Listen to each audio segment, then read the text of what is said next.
Good evening. Today I'm going to review nearly all of the Gorillaz albums, starting with Gorillaz. I don't even know why they're called Gorillaz. They're probably a murderous gang who's not real, but you can see them. So anyway, I think the first album is about a murder on Clint Eastwood. Why are you doing it on Clint, and you're planning on doing it in 2019? Are you kidding? And you're saying that tomorrow comes today? Or what? And what is an M1A1? I don't really know. And then Demon Days would get more worse. Demon Days, this is when the gang all have their very extreme and dangerous behaviours, that they do mass murders, and it's there. I think that's what we're calling it, and they feel good about it, and they're just kids with guns, and in living in the green world as well, and watching Dirty Harry. So yeah, so for that Gorillaz album, I'd give that, I don't know. Demon Days, I don't know. Next is Plastic Beach. I don't know why people have rhinestone eyes, but probably the rhinestone would blind them and then probably end up murdering them, and then they have blood stains on them. And yeah, and on Melancholy Hill, is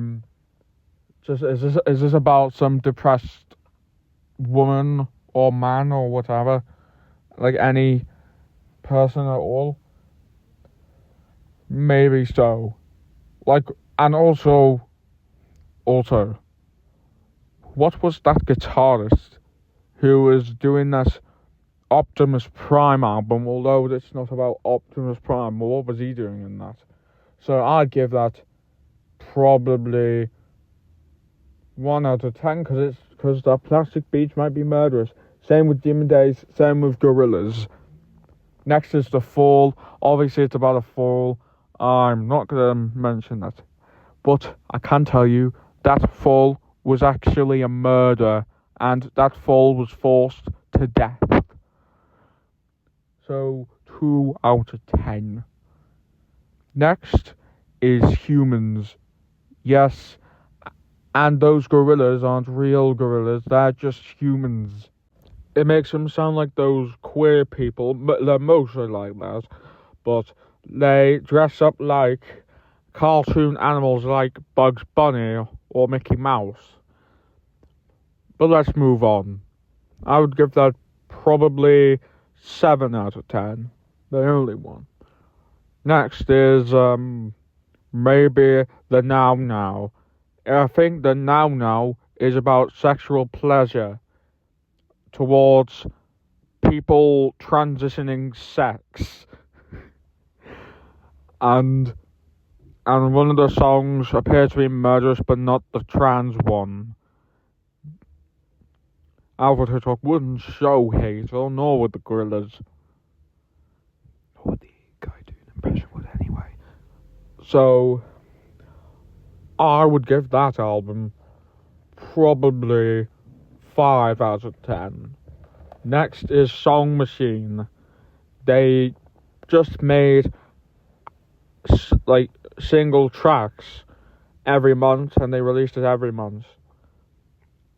They came out during lockdown, which they managed to do, but the songs are murderous. I give that 1 out of 10. And the next is Cracker Island.